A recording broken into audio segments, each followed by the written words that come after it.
Welcome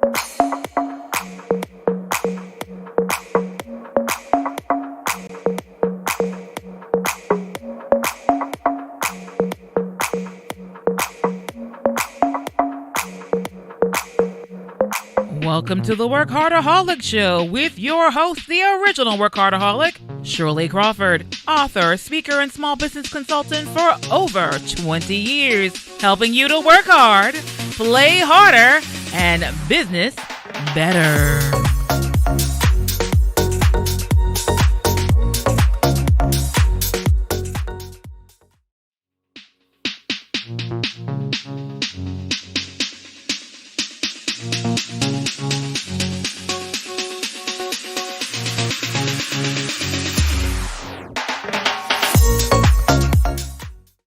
Felicia Green, and I am so proud to be on the show today. I'm so excited. I thought about it all last night. Shirley is just crazy. She is just like fuel and refreshment for the soul. So I was thinking about just being here last night. But before I say anything else, I am Felicia Green, and I am the business owner of Kaya Counseling. Yes, tell them what Kaya means, please. Yeah, and Kaya, it means, it's an age-old word for to restore, to revive, and to make live again. So anything that's dead, we can bring life to it. Oh, I like that. I like that. So Kaya, we launched in November right here. Oh, they had a whole little party. They was dancing and talk about fuel and energy. Y'all need to see Dr. Green go. I was enjoying myself, and so we launched in November, and wow, you would think that I have been here at the Women's Business Center for a couple of years. The way things are rolling, because you're just a pro. But I'm telling you, it's like wow, I had Shirley's foot in my back. Now, can I say this? I'm saying this. I mean, this is like, the real deal here. We're still because smiling. Look, if you know that you're an entrepreneur, you know that God has put you in this earth to do some specific things. Get it done. And if you have these little hanger-oners, procrastination, and I'm about to do it, all the fin-tos, I'm fin-to. Write my business plan. I'm fin to. Okay, I just have to jump in. This is where you notice that she's not from Virginia. Y'all don't say fin too. No, and so and in the South, so if you go to Atlanta, they say fitting. Okay, you got fixin'. Fixin' is normally more like North Carolina. Fitting is more like Atlanta, Georgia. And now you get to hear from Ohio. What do y'all do? Y'all finna? Wait, now I got confused. Sorry. What I say? There was no T in yours. You finna. No, it ain't finta. It ain't fixing. What was it? Catch it in the replay. Yeah, in the replay. Y'all just rewind on the part. You know what I'm trying to say. But fences, maybe it was fences. Okay, I just knew it wasn't where the T normally is when I hear it. So, yeah. So anyway, the point is we don't want that. That's why. Right. That's why we can't say it right, because we are not about that life. Exactly. Thank you. I had all that. I had all of the fixings, the fences, and all of that stuff going on, and I had Shirley's foot in my back, pushing me. Everybody needs a pusher. Indeed. Miles Monroe calls his pusher a tormentor. Mentor, tormentor. So yeah, Shirley was one of the tormentor. Holy tormentors. The tormentor.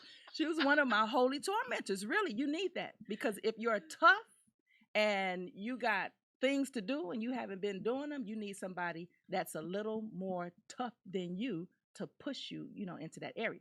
Now tell us all about Socialita Cristina. Yes. My name is Christina, also known as Socialita Cristina. I had to get that in there. So I am the owner of Socialita, which is a social media management company. We oversee social media for business owners, influencers, individuals, whoever you may be. If you do not understand social media, you don't have the time, or you just don't want to. Hey, that's okay. Hand it over to us. I'm a firm believer that as an entrepreneur, you pay for what you don't want to do. That's the whole point. Yes. That's the whole point. You get to the point of your business. Yeah. So that if you're like I am and you don't work on Fridays, well, you can decide if you're going to close the office down, which the Women's Business Center is closed on Fridays. Okay. Or you can have staff, or you can have other individuals take over. Like, I don't care for doing the accounting. Right. Because I don't want to have to keep track of what's going on and what's the latest rules. And that is the quickest way you'll go to jail. Yes. So I prefer not to be engaged in that. Yes. So that's what I'm willing to pay for. Yes. Social media, for a lot of you, I hear y'all talk all the time, but I don't know what I'm doing. Well, you know what? Today, because it's Love Our Business Month. Yeah. We're actually going to show you ways that you can show some love to your business social media accounts. Okay. And who better to bring us that knowledge, wisdom, and information than Socialita Christina. I know you all see her all the time, but we're not always talking about social media. Right. And that's her area. That's her lane. That's her specialty. And she does our social media. Yeah. I am very pleased. I need you all to understand the honor and pleasure that I have. I kid you not. So here is the deal. I am very fortunate to have access to some amazing, like, local celebrities. Like, all jokes aside. And so a lot of times you all might not always know the mover, the shaker, the person behind the scenes who's making stuff happen. I do, and there's one sitting right next to me. I have had the pleasure of serving with her on boards, seeing her all throughout the community. Everywhere I look, if I say her name, they're like, oh, yes, Linda Melton.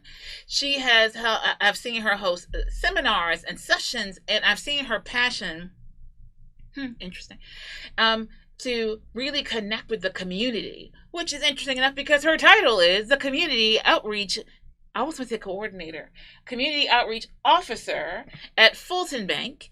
And she has a background with SunTrust. We're going to let Linda, please tell us about the history that got you even into banking and to where you are now, to helping us understand what exactly is a community outreach officer. So my background, I won't tell you when I finished school, but when I finished school, I was a business major. I'm a mighty, mighty Trojan, and I sat high above the Appomattox. And I was a business major. When I finished Virginia State, I had 3 job offers. One, I don't remember what it was.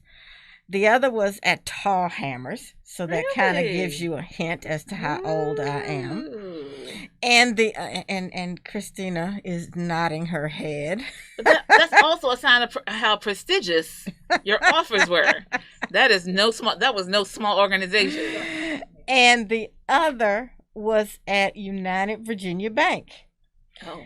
And as all graduates want to do, they go, well, I want to go where the money is. So during the time when the earth was cooling, I made $11,000 a year, and I went to United Virginia Bank. And at that time, I checked several boxes. I was a female. I was Black. I was a college grad. And so my banking career began. And I stayed at United Virginia Bank while it became, first it was UVB, then it was Crestar. Oh, I remember Crestar. Yeah, okay. And when it was Crestar, I actually left. And I was gone for 6 years. And when I came back, it was SunTrust. And so in my between time, I left retail banking and I transitioned into mortgage banking, and I was a mortgage banker for 31 years. Wow. And then Fulton Bank came a knocking. Come on, Fulton Bank. Come on through with the knocking. And I accepted the position as community outreach officer. So, I think one of the things that people have to realize is sometimes you have to take these steps. And so all of my experiences in retail banking and in mortgage banking, along with the other stuff that I did along the way, prepared me for the job as community outreach officer. Mm-hmm. So what do? I do podcasts with Shirley Crawford. Whoop, glad to have you. I teach financial literacy. I have experienced that. I teach first time home buyer education. Oh, we haven't had you do that here yet. Okay. No. Duly noted, y'all. I'm making a note. So if you're home going, I really need that. Don't you worry. We're going to get here at this answer. Y'all just hold on. So, and I teach people about credit. I teach people about money management, debt, all of those things. And the fun of it is I get to meet people like Shirley.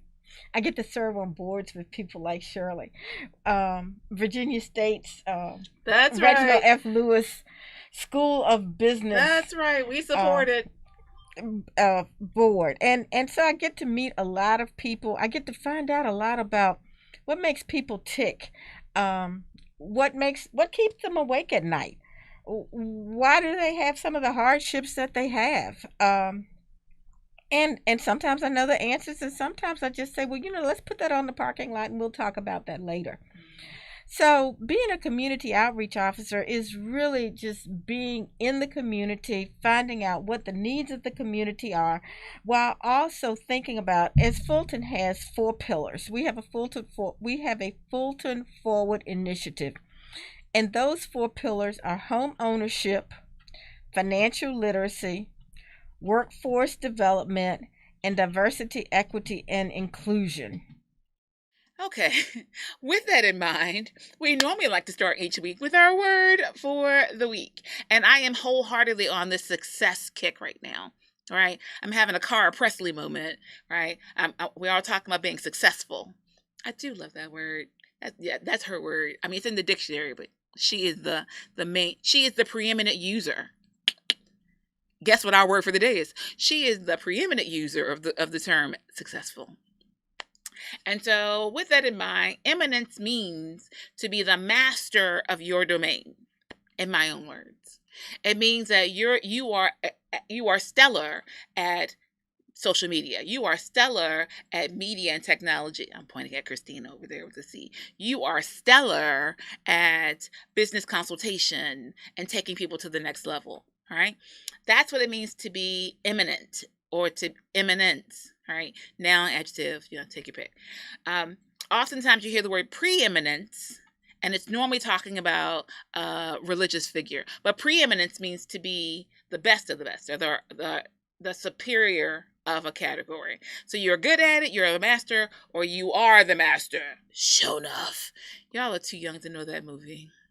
But that's okay. Our word for the week. Y'all know we're still gonna get it. And our word for the week in that vein is, make sure I can say it right, hereditament. Hereditament. It's a T, but it sounds like a D.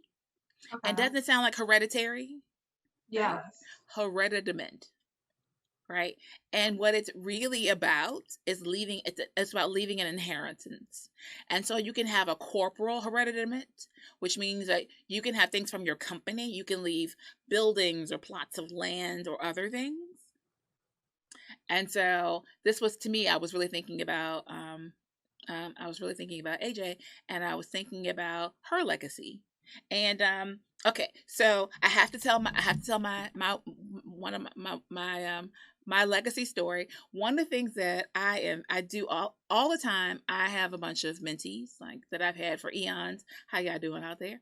And so I love to take young people on their first trip to Georgetown. Christina with the K, have you been to Georgetown? No. We're going to have to take you. Before. I don't think I've been. So one of my favorite things to do, I do a bunch of stuff. So I do a bunch of stuff, and I realize a bunch of it is stuff that she first did for me. Right. So like my first live concert, was that my first one? Okay, that might be my second one.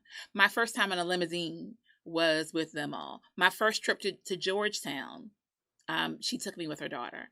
Like a bunch of my first. And yeah, a bunch of my first are all affiliated, related, associated with their family. And so in the corner of there, I have this picture of this. That's a shop. That picture up there is from a shop in Georgetown. And so I'm going to tell this story. And I'm sure I know so many people have, Adele Johnson stories, whatever you call her.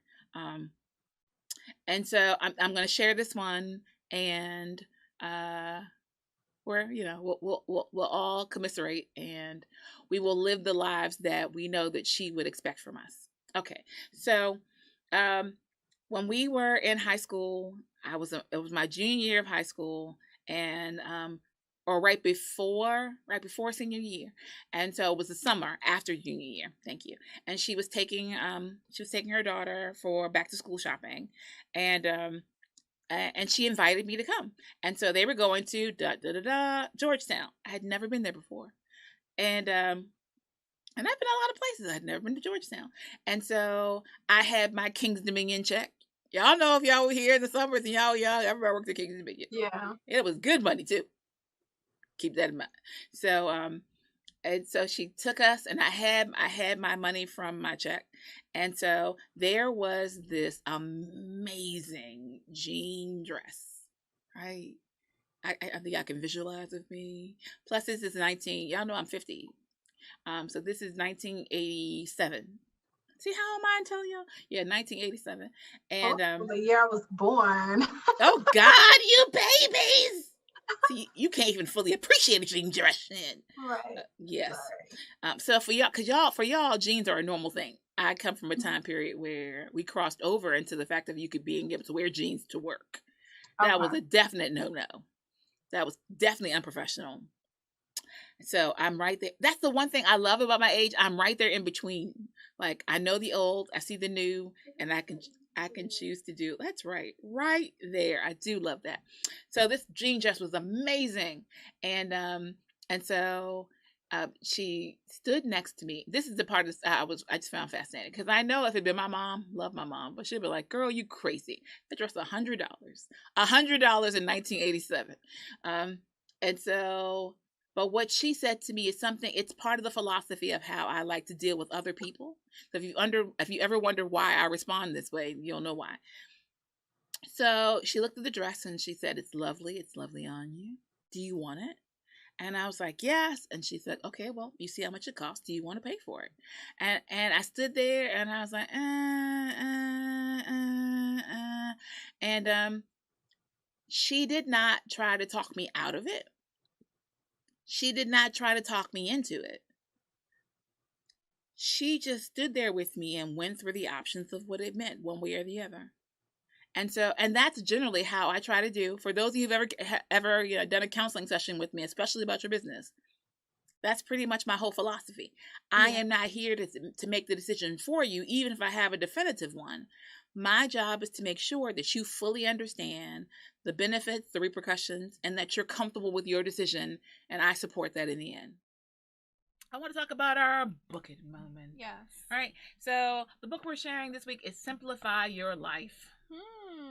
Now, for me, this applies to every woman I possibly know, because we always have all kinds of things that we're juggling. Absolutely. And it's funny to me. So it used to be whenever they did studies about, that's it. Okay. Whenever they did studies about being able to do more than one thing at a time, multitasking. Yes. I don't know why that word wouldn't come to me. Probably because I'm trying to think what it is in French. I don't know. Okay, I don't know what it is in French. But previously, men were the one doing the studies. Okay. And so men would document and say that multitasking was not possible. Okay. And there's still like a big debate about it. Okay. Because men are not wired to multitask. Okay. But women are. That's so true. And so they were the ones doing the studies. So like, multitasking doesn't exist. There's actually like all these presentations about it's not multitasking. What it means is that if you're multitasking, you're really focusing on one and you're doing a bunch of other things poorly. And I'm like, no, you're just a man. Right. I know that's right.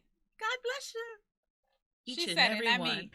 Each and every one. But it's true. Yeah. We are wired differently. Yes. We're made, our bodies are composed differently, yes. Which is why I used to have a problem with like men trainers. Okay. Because they didn't, they study, but this is not the body they have. Right. So unless they have specifically studied how to work with a woman, yes, then I don't want to work with you, right, because I recognize that you don't really understand right. this. And I don't want to come out looking like a hero, a superhero, where I'm big at the top and little at the bottom. No, thank you.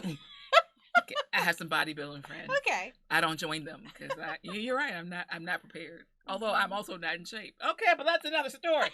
Okay. So simplify your life so that you can have a better health, you can have more wealth, and you can have your sanity. And you can deliver quality, services. Or oh, indeed. Jesus. And not want to hurt your clients. I mean, let's be honest. If you are an entrepreneur, now when you're an employee, you don't want to hurt your employer. That's kind of how that goes. Yeah. But when you're an entrepreneur, you have to deal with your employees and your clients. Yes. And so oftentimes you can feel stress. Yes. You can feel a pull, and especially if Women's History Month, especially if you're a woman or if you're a single parent, or if you are the one with the parenting responsibilities in addition to working, that's a lot. It is. It's very demanding. And oftentimes you kind of want to snatch people. Yeah.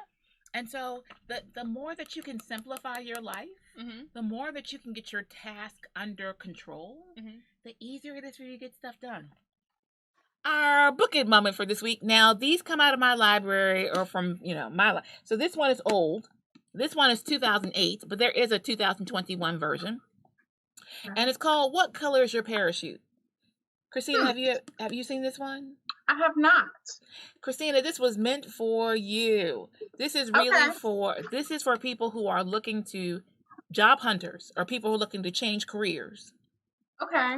And so the book is all about an assessment of who you are, what you should be looking for in life, what you're looking to accomplish, especially as you're looking to either change careers or if you're looking for a new job. Okay. As an entrepreneur, I am doing neither of those things, but I am constantly reinventing who I am or assessing or evaluating my efficacy. And this book is really great about that, right? Okay. It really makes you think about what you've learned and what's real, right? So also one of the conversations that I have, especially here at the Women's Business Center, with women is about finding your voice.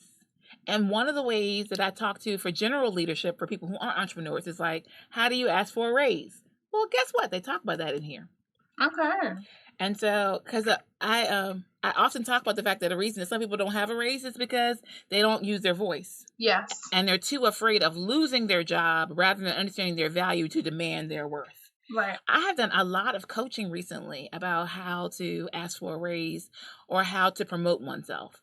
Right. I'm considering whether or not when you're tired, you're tired. Eventually, you go. You go come to a crossroad. So.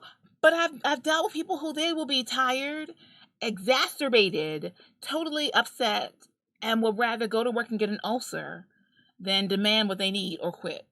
That's crazy, isn't it? It is. But 90% of the time, it's a woman that I'm having that conversation with. Okay.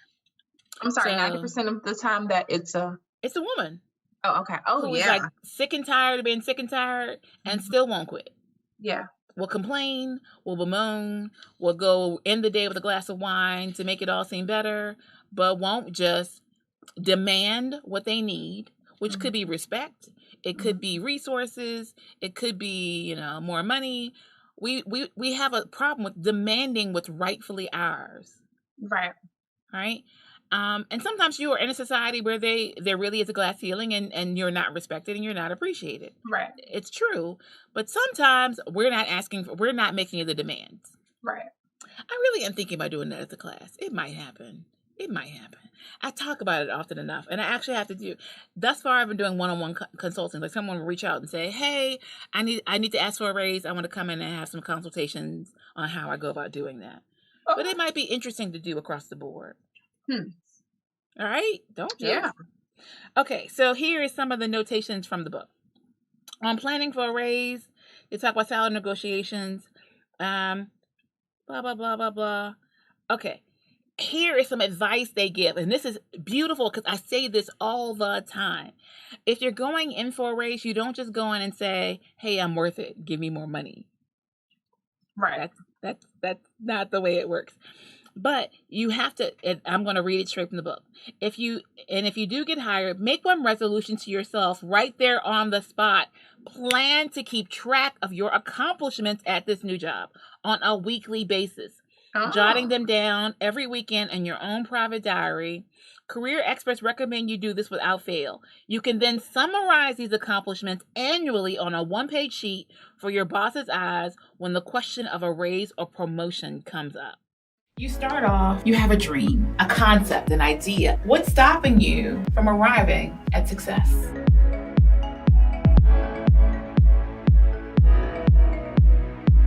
What's your dash going to be about? Then the steps that you have to take to get there, first thing is get started. It's just that simple.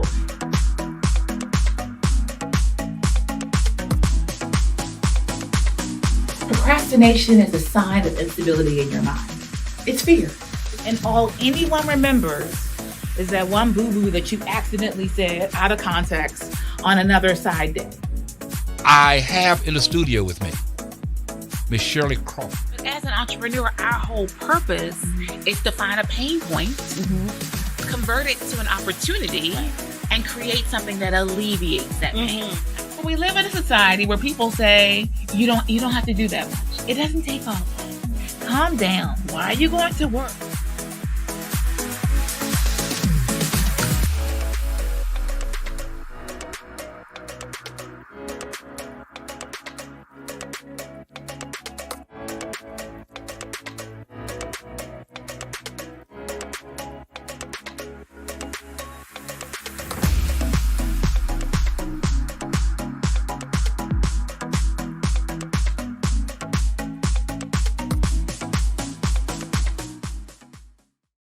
So we want to share our time, tool, technique for the week, right?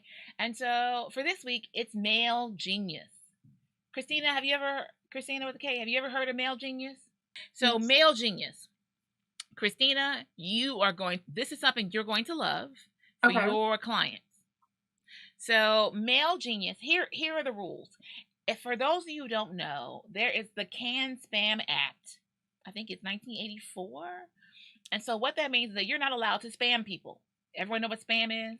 So you start your new business and you're so excited and you have, 1,000 different people that you've met across your life. So you put them onto your Excel spreadsheet or into your MailChimp or Constant Contact and you just start sending out messages. And none of these people has given you permission to be sending them messages.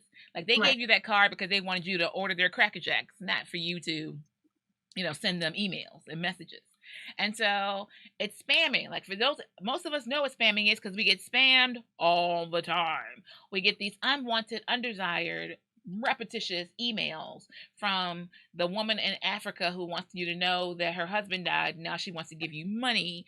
Or in my case, there are these virtual assistants in Asia and they keep sending me messages. Or there's a new financial advisor. There's all kinds of stuff.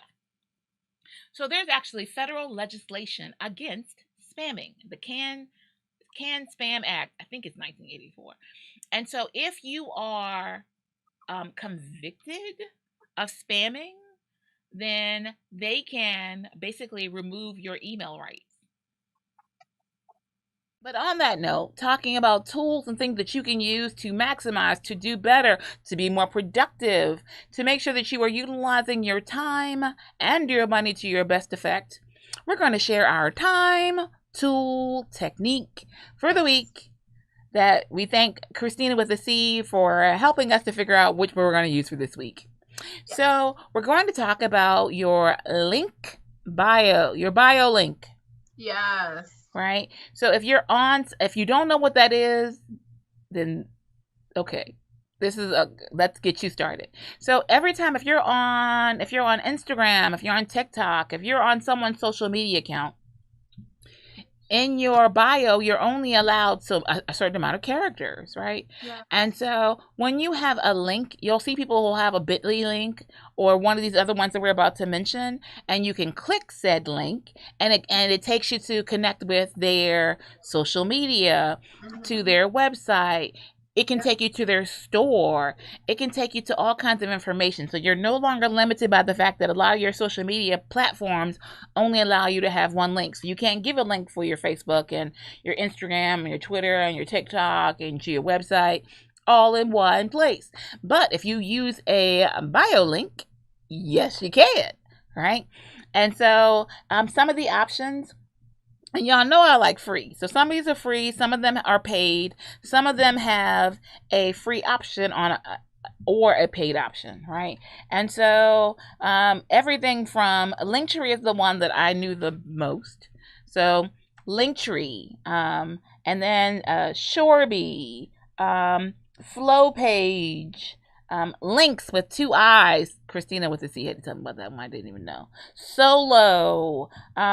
There are lots of options, but the point is, it's time for you to do a little bit of your research and get one. And it's really cool. And so, like, I know before, like with Christina with a K, she introduced us to Popple. And so that's like sharing your business card, just hitting, tapping phones, especially in this socially distant time. But this is more so for the option of someone on your social media someplace. They can click the link in your bio and you can take them to see all kinds of information about you and your business all in one place. So it's like really cool, especially if you're on Instagram and someone clicks your bio and they click your Linktree, your Shorby, your Flow Page, your links, whatever, your Solo. I think we use Solo for me. And so you click it and they don't have to leave out. And so one of the things with our current society is that we are perpetually lazy. Right? It's just the bottom line. Especially as Americans, we're a lazy lot. We're used to things being very convenient. And so if you make it hard, we might not make it. That's part of the reason why you want to be on the first 2 pages of a Google search, because people don't go to the 3rd page. Right? If people want information from you, go to the 2nd. Right? Isn't it true? Yeah. Right? SEO is a thing, people. It's a real thing. I kind of did want to go over like 9 ways that you can take control of your own life. Because that's what empowering is. Like, it's great that other people out there are telling you, like, I admit it's nice when other people validate you. So when the news stations reach out to me and say, surely we have this issue affecting entrepreneurs, and so we want to ask you about it. It's nice that they consider me a subject matter expert, which I am. It is very empowering, but that's short term. When you don't take control of your life yourself, you are always subject to other people's whims, other people's like trends. Like today you're in, tomorrow you're out, as Heidi Klum always likes to say. That's what happens when you allow other people to empower you. But when you really internalize it and you got the power and you're utilizing it, that's when it really matters.